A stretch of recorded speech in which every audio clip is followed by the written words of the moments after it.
प्रोनेसिस investor academy के इस brand new video में आप सभी का स्वागत है। लास्ट 1.5 मंथ्स में स्टॉक मार्केट्स में काफी अच्छा रिकवरी आया था और स्टॉक मार्केट इस साल जो भी गिरा था वो ज्यादातर कवर अप हो गया था, लेकिन लास्ट फ्यू डेज से अगेन स्टॉक मार्केट्स में करेक्शन स्टार्ट हो गए हैं।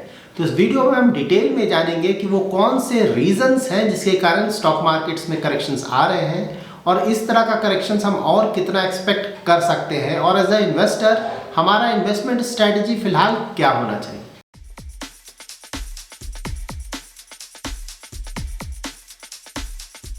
स्टॉक मार्केट्स क्यों गिर रहा है इसको हम अच्छी तरह से समझने के लिए जो वर्ल्ड के मेजर इकोनॉमीज हैं उनके बारे में जानते हैं, जिससे हमें अच्छी तरह से पता चल पाएगा कि करेंटली स्टॉक मार्केट क्यों गिर रहा है और फ्यूचर में हम स्टॉक मार्केट से किस तरह का परफॉर्मेंस एक्सपेक्ट कर सकते हैं। वर्ल्ड इकोनॉमी का जो इंजन ऑफ ग्रोथ है वो है यूएस मार्केट, क्योंकि यूएस मार्केट वर्ल्ड का सबसे बड़ा मार्केट है, बीट जीडीपी वाइज या फिर मार्केट कैपिटलाइजेशन वाइज। यूएस की कंपनीज का परफॉर्मेंस, उसके स्टॉक मार्केट का परफॉर्मेंस, उसके इंटरेस्ट रेट का मूवमेंट, उसके डॉलर का मूवमेंट, तो इन सारे चीजों का वर्ल्ड इकोनॉमी पे काफी ज्यादा असर पड़ता है।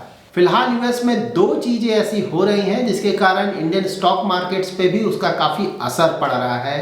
फर्स्ट है of course interest rate movement और सेकंड है डॉलर का एप्रिसिएशन। आपको पता है कि यूएस में जो इन्फ्लेशन रेट है वो काफी ज्यादा है, इनफैक्ट ये 9% से भी ऊपर चला गया था, लेकिन फिलहाल ये घटकर अबाउट 8.5% है, जो कि एक डेवलप्ड इकोनॉमी लाइक यूएस के लिए काफी ज्यादा है। और अगर आप उनका टारगेट इन्फ्लेशन फिगर देखें तो उनका इन्फ्लेशन का जो कंफर्ट है वो अबाउट 2% का है, तो 2% का कंफर्ट लेवल और फिलहाल ये 8.5% है, तो दोनों में काफी बड़ा डिफरेंस है।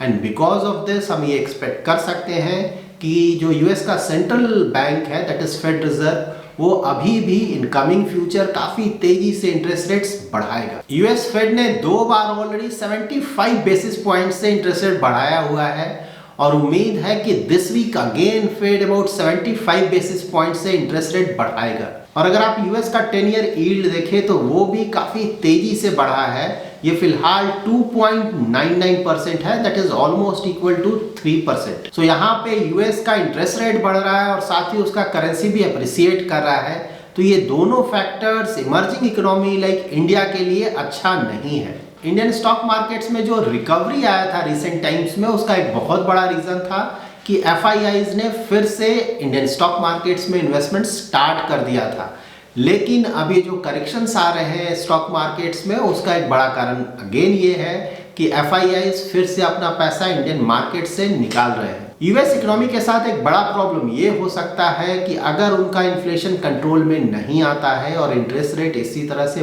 बढ़ता जाता है तो नेक्स्ट ईयर वहां पे माइल्ड रिसेशन आ सकता है। यूएस के बाद अगर आप यूरोपियन कंट्रीज को देखें तो वहां हालात अच्छे नहीं हैं। आपको पता है कि एनी हाउ वहां पे ग्रोथ रेट ज़्यादा नहीं आ रहा है और यूरोपियन कंट्रीज में भी जो मेजर इकोनॉमी है दैट इज जर्मनी, वहाँ भी हालात अच्छे नहीं हैं, क्योंकि उनका जो मेजर सप्लाई था, एनर्जी रिक्वायरमेंट था, वो रसिया से पूरा होता था और because of this Russia and Ukraine का प्रॉब्लम अब उनका जो एनर्जी कॉस्ट है वो काफ़ी ज़्यादा हो गया है और साथ ही जो एनर्जी का सप्लाई है वो भी काफ़ी वोलाटाइल है वहाँ।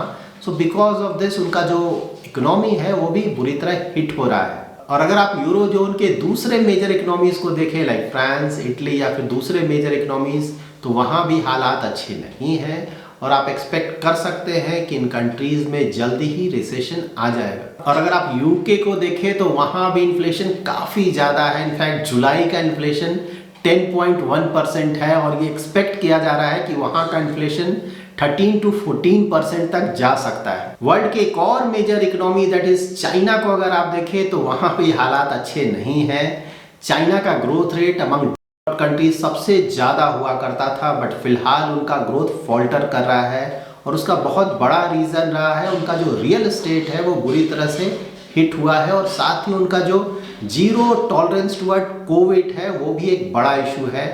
चाइना में कहीं भी किसी भी तरह का कोविड का प्रॉब्लम आ रहा है तो पूरी तरह से उस एरिया को लॉकडाउन कर दिया जा रहा है, जिसके कारण वहाँ का जो इकोनॉमिक इकोनॉमिक एक्टिविटी है वो बुरी तरह से हिट हो रहा है। चाइना वर्ल्ड का सबसे बड़ा एक्सपोर्टर है और वहाँ सबसे ज़्यादा मैन्युफैक्चरिंग होता है और साथ ही चाइना में जो कंजम्पशन है कमोडिटीज का वो काफी ज्यादा होता है। वर्ल्ड वाइड अगर आप मेजर इकोनॉमीज को देखें तो सिर्फ चाइना ही एक ऐसा कंट्री है जहां पे इंटरेस्ट रेट घटाया जा रहा है और ऑल दो वो इंटरेस्ट रेट घटा रहे हैं फिर भी उनका जो इकोनॉमिक रिकवरी है वो नहीं हो पा रहा है, जो कि ऑफ कोर्स एक बड़ा कंसर्न है वर्ल्ड इकोनॉमी के लिए। सो नाउ अभी तक हमने वर्ल्ड की जो मेजर इकोनॉमीज हैं उनके बारे में जाना है कि वहां हो क्या रहा है। अब हम जानते हैं कि इंडियन इकोनॉमी में क्या हो रहा है। इंडिया का अगर आप इन्फ्लेशन फिगर देखें तो जुलाई का इन्फ्लेशन रहा है 6.71%, जो कि पहले से कम हुआ है। और अगर आप आरबीआई का टारगेट देखें इन्फ्लेशन का तो वो रहा है 2 to 6% का। तो as compare to other major economies India का इन्फ्लेशन ऑफ कोर्स थोड़ा ज़्यादा है, लेकिन ये बहुत ज़्यादा नहीं है। और इंडिया में इन्फ्लेशन को कंट्रोल करने के लिए इंडिया के central bank that is RBI ने ऑलरेडी रेपो रेट को 1.4% से बढ़ाया है। हमारा रेपो रेट 4% का था जो कि अब 5.4% हो गया है और इन्फ्लेशन अभी भी थोड़ा ज़्यादा है, तो हम एक्सपेक्ट कर सकते हैं कि रेपो रेट और भी थोड़ा बढ़ेगा। तो इस फाइनेंशियल ईयर में हम एक्सपेक्ट कर सकते हैं कि रेपो रेट अप टू 6% तक जा सकता है। इंडिया का अगर आप जीडीपी ग्रोथ रेट देखें तो वो भी अबाउट 7% के आसपास रहेगा, जो कि बुरा नहीं है। और साथ ही अगर आप अर्निंग्स देखें यहाँ की कंपनीज का तो वहाँ भी कोई मेजर डाउनसाइड शॉक हमें नहीं मिला है और ओवरऑल ये अच्छा रहा है। इंडियन स्टॉक मार्केट्स में गिरावट का जो फर्स्ट रीजन है उसके बारे में मैंने ऑलरेडी आपको बताया हुआ है, वो है यूएस का जो डॉलर है वो अप्रिसिएट कर रहा है और उनका जो इंटरेस्ट रेट है दैट इज 10 ईयर जिसे वो बढ़ रहा है। बिकॉज ऑफ दिस एफआईआईज फिर से अपना पैसा इंडियन स्टॉक मार्केट से विड्रॉ कर रहे हैं। और सेकेंड रीजन रहा है इंडियन स्टॉक मार्केट्स का वैल्यूएशन। लास्ट 1.5 मंथ्स में जो इंडियन स्टॉक मार्केट्स में रिकवरी आया था उसके कारण इंडियन स्टॉक मार्केट्स फिर से थोड़ा ओवर वैल्यूड हो गया है।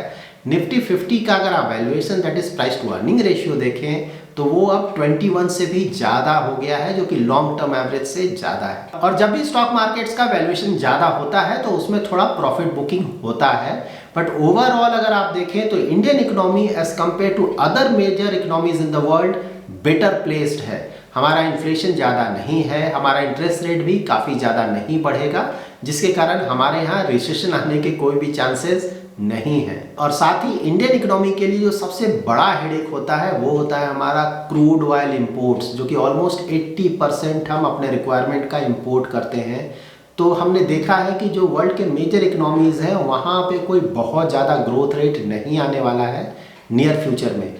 उसके कारण हम ये एक्सपेक्ट कर सकते हैं कि क्रूड ऑयल के प्राइसेस बहुत तेज़ी से ऊपर नहीं जाएंगे, मोस्टली ये इसी लेवल पे रहेंगे या फिर थोड़ा नीचे भी जा सकते हैं, जो कि ओवरऑल इंडियन इकोनॉमी के लिए अच्छा है। So now most important question इस तरह के मार्केट कंडीशन में रिटेल इन्वेस्टर्स का इन्वेस्टमेंट स्ट्रैटेजी क्या होना चाहिए। तो अगर आप एक रिटेल इन्वेस्टर हैं तो आप ट्राई करें कि आप कुछ भी अलग नहीं करें। अगर आपका SIP चल रहा है या फिर STP चल रहा है तो उसे कंटिन्यू करें। इंडियन इकोनॉमी में किसी भी तरह का कोई मेजर प्रॉब्लम फिलहाल नहीं दिख रहा है, तो आने वाले टाइम पे हम इंडियन इकोनॉमी से अच्छा परफॉर्मेंस एक्सपेक्ट कर सकते हैं and overall Indian stock market से भी अच्छा परफॉर्मेंस एक्सपेक्ट कर सकते हैं।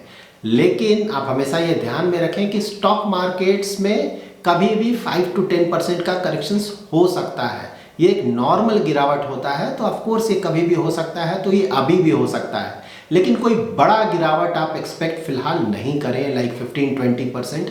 इस तरह का कोई गिरावट फिलहाल नहीं लगता है कि आएगा। So that's it in this video. अगर आपको ये वीडियो पसंद आया है तो जरूर लाइक एंड शेयर करें, और अगर अभी तक आपने हमारा YouTube चैनल सब्सक्राइब नहीं किया है तो जरूर सब्सक्राइब करें। Thanks lot for watching.